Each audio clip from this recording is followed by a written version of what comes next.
안녕하세요. 반갑습니다. 저기 왼쪽에 설 때랑 오른쪽에 설 때랑 느낌이 너무 많이 다른 것 같아요. 그리고 주제가 이제 한강이잖아요. 책 볼 시간인데 한강 얘기하는 걸 좀 어색하게 생각하실지 모르겠는데, 일단은 제가 그 한강이 되게 친근하게 느껴져서 그런 것 같습니다.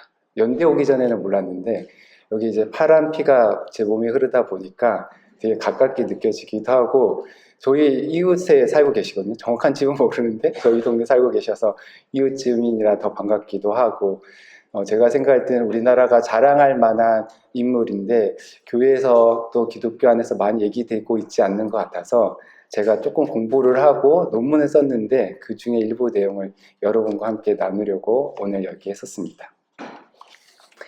오늘 저는 여러분과 함께 한강의 문학 영성에 대해서 이야기하려고 하는데요. 여기서 제가 말하는 문학 영성이라고 하는 것은 이 작품으로서의 문학보다는 삶으로서, 활동으로서, 또 동사로서의 문학에 주목하는 것입니다. 그래서 문학 활동 자체를 일종의 영성 실천 혹은 영성 형성의 과정으로 볼 수 있다는 전제가 있는데요. 제가 볼 때는 이제 한강에 가장 최근에 쓴 얇은 책이 있어요. 그 빛과 실이라는 책이 있는데 그 빛과 실이 문학을 대하는 한강 작가의 태도, 자세, 그리고 몸가짐, 마음가짐을 잘 보여주고 있어서 이 점에서 이제 한강 작가의 문학 영성을 이해하는데 되게 중요한 제 자료가 된다고 생각해서 그 책 내용을 중심으로 여러분과 이야기를 나누겠습니다. 어떤 사람들은 이 한강 작가가 명시적으로 이제 어떤 특정 종교와 자기를 연결시키지 않잖아요. 그래서 한강의 문학 작품과 활동을 종교적 영성의 관점에서 이해하는 게 정당하냐 이렇게 질문할 수도 있을 것 같은데요. 제 전공이 이제 종교 철학이라 종교 철학자의 관점에서 볼 때는 모든 사람이 다 나름의 궁극적인 관심이 있고 그래서 모든 사람이 다 모종의 종교인이고 신앙인이라고 생각을 합니다. 제가 한강의 문학 활동과 작품을 보면 거기에는 작가의 고유한 궁극적 관심이 나타나고 있고 그런 점에서 저는 한강의 영성을 말하는 게 정당하다고 생각을 합니다. 제가 논문에서는 3가지 화두를 가지고 있는데 시간 관계상 오늘 전 2가지 화두만 얘기하려고 합니다. 그것은 구도 그리고 저항입니다. 이 2가지 화두를 가지고 한강의 문학 영성의 독특한 색깔을 살펴보려고 하는데요.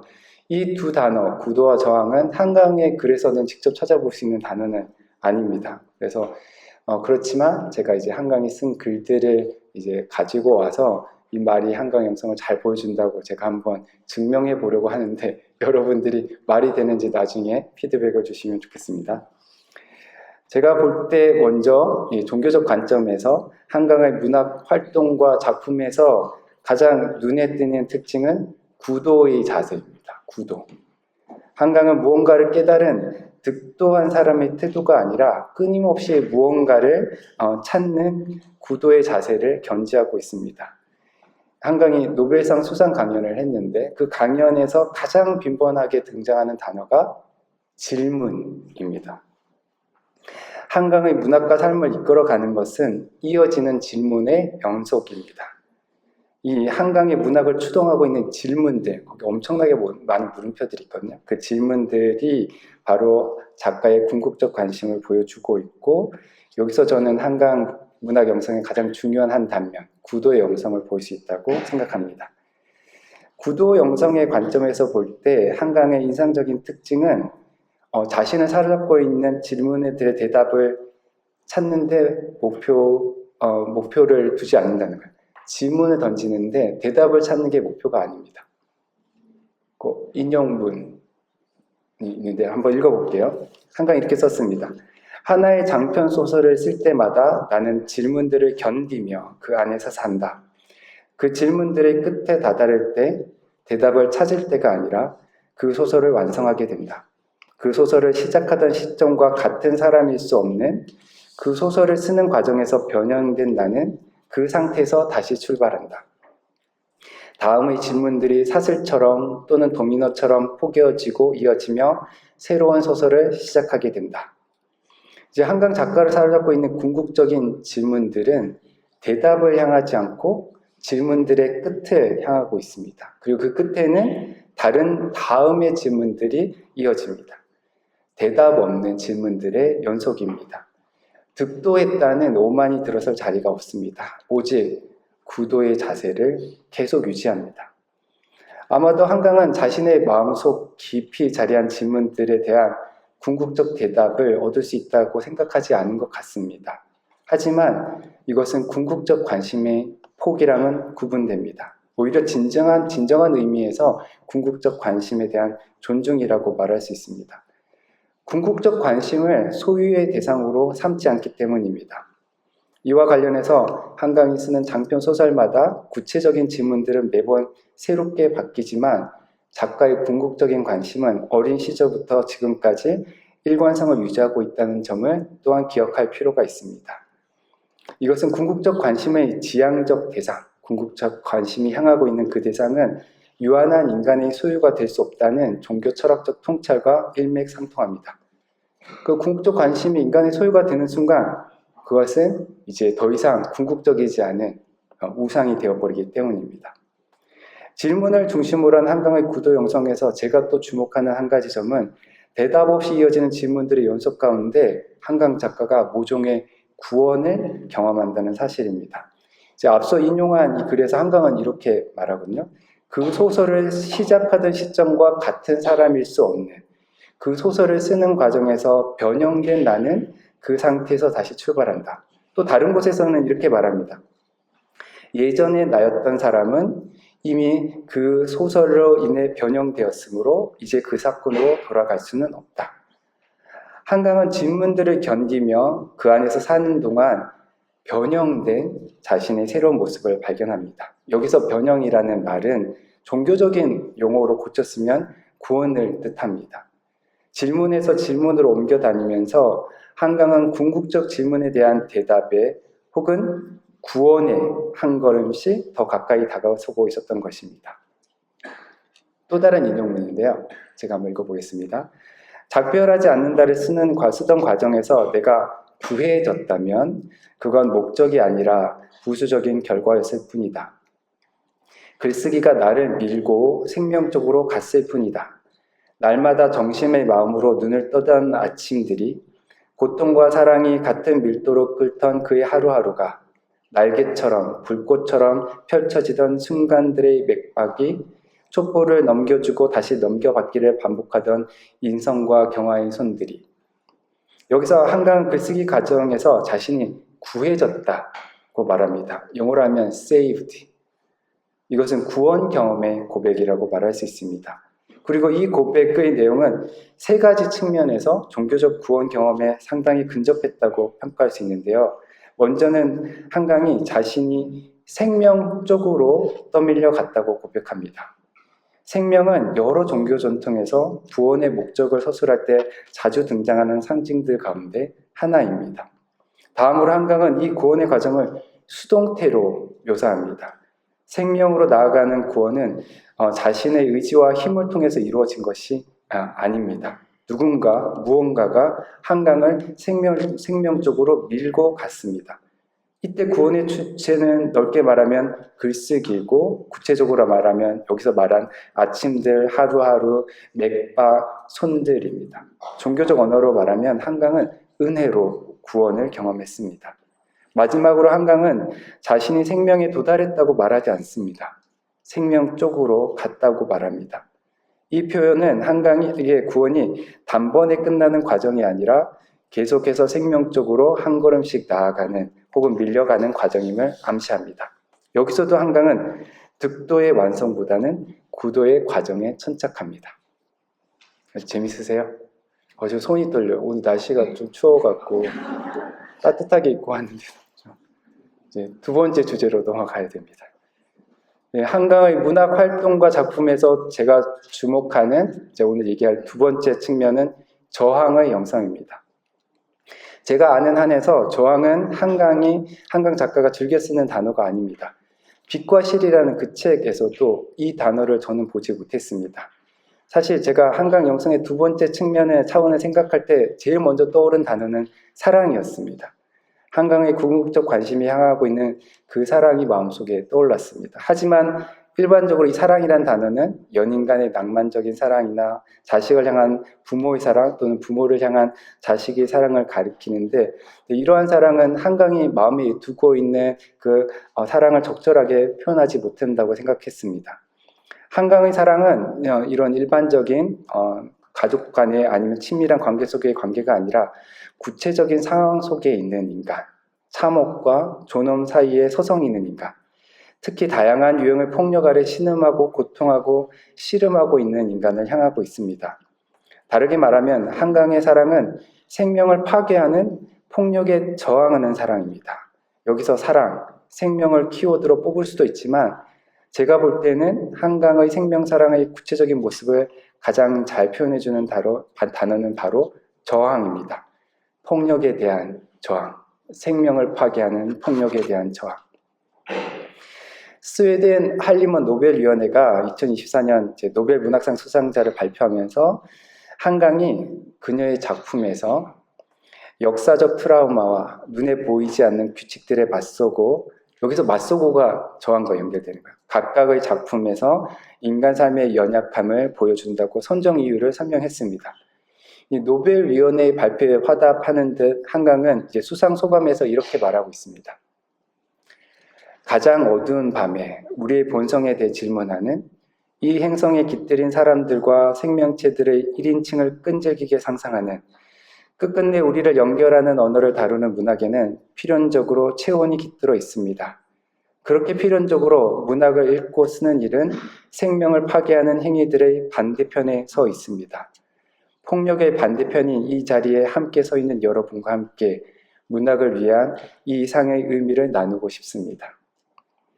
한강은 문학을 쓰는 일, 그리고 문학을 읽는 일, 곧 문학활동 일체가 생명을 파괴하는 행위들, 곧 폭력의 반대편에 서 있다고 말합니다.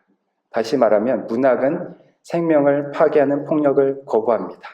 문학은 폭력의 피해자들과 연대하며 폭력에 저항합니다. 그렇게 문학은 생명 사랑을 실천하는 고귀한 활동이라고 한강 작가는 이해하고 있습니다.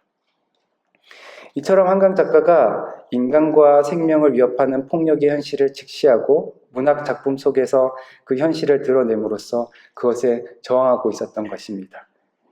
노벨상 선정위를 다시 들여다보면 한강이 역사적 트라우마와 눈에 보이지 않는 규칙들에 맞서고 있다고 설명하는데요.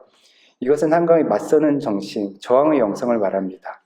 이와 관련해서 노벨위원회는 구체적으로 채식주의자, 소년이 온다, 작별하지 않는다 등 작품 3권을 언급하는데, 여기서 우리는 한강이 맞서고 있는 것들로 언급된 2가지, 곧 역사적 트라우마와 눈에 보이지 않는 규칙들을 노벨위원회가 어떻게 이해하고 있는지 대략 짐작해 볼 수 있습니다.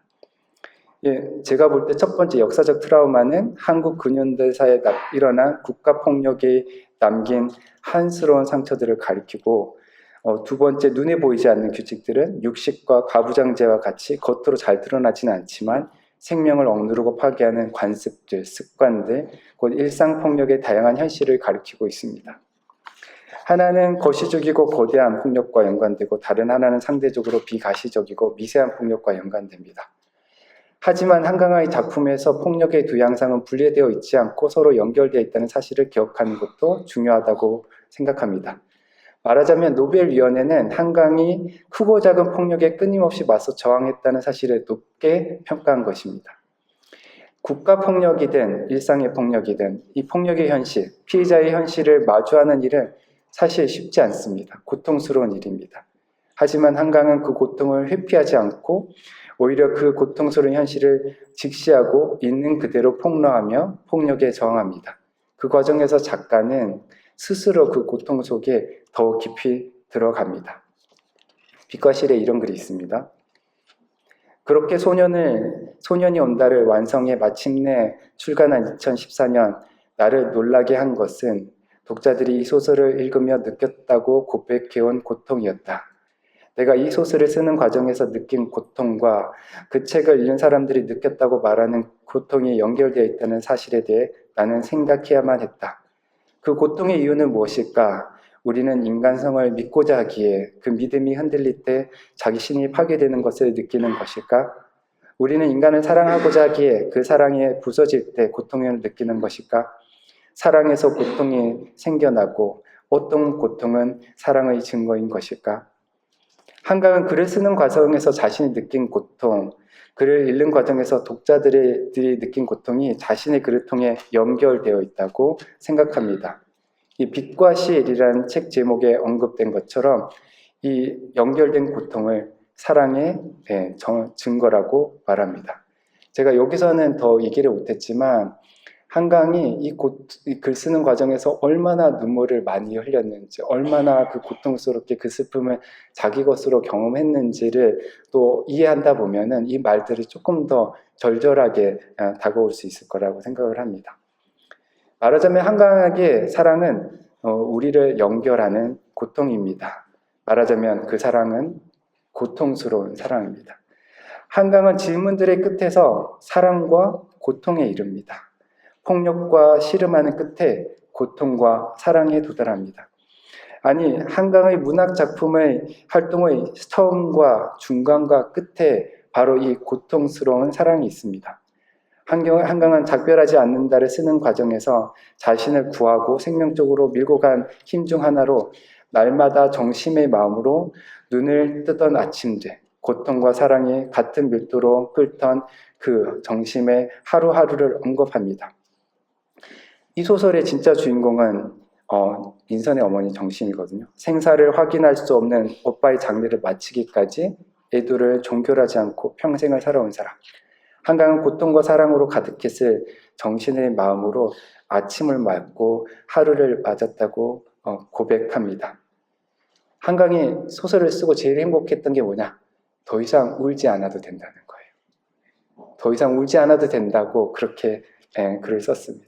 애도를 종결하지 않기에, 작별하지 않기에 그토록 고통스러운 이 사랑이 바로 한강이 폭력의 현실에 저항하는 방식이었던 것입니다. 이제 마무리를 해야 되는데요. 지금까지 제가 이제 한강 문학 활동과 작품의 이제 독특한 색깔의 깊은 영상을 보여준다고 얘기를 드렸는데요. 이것은 특정 종교, 그리스도교의 종교 영성이라기보다는 제가 할 때는 모든 종교를 관통하는, 심지어는 종교가 있건 없건 종교와 비종교의 구분을 넘어서는 보편적 영성이라고 말할 수 있습니다. 그런 점에서 한강 영성은 제가 작년에 한번 설교를 여기서 했는데 윤동주의 문학과 여러 면에서 공명합니다. 그때는 제가 윤동주 얘기를 하다가 한강으로 마쳤는데 이번에는 한강으로 시작했는데 윤동주로 마치려고 합니다. 한강과 비슷하게 윤동주는 삶의 어느 한순간도 안주하기를 거부하고 궁극적 관심을 끈질기게 추구했고 환자투성이의 세상을 바라보며 사랑하고 슬퍼하고 괴로워했습니다. 그리고 모든 죽어가는 것을 향한 그 슬프고 괴로운 사랑의 정동에 자신의 온 힘과 온 마음을 집중했습니다. 마지막으로 한강의 문화 영성을 잘 담고 있는 시 한 편으로 오늘 제 이야기를 마무리하려고 합니다. 이 시의 제목은 더 살아낸 뒤이고요. 아까 제가 소개했던 빛과 시일이라는 책의 가장 마지막에 실려 있습니다. 더 살아낸 뒤, 죽기 전의 순간 이런 생각을 할 수 있을까? 나는 인생을 꽉 껴안아 보았어. 글쓰기로. 사람들을 만났어. 아주 깊게, 진하게, 글쓰기로. 충분히 살아냈어. 글쓰기로. 햇빛을 오래 바라봤어. 네, 감사합니다.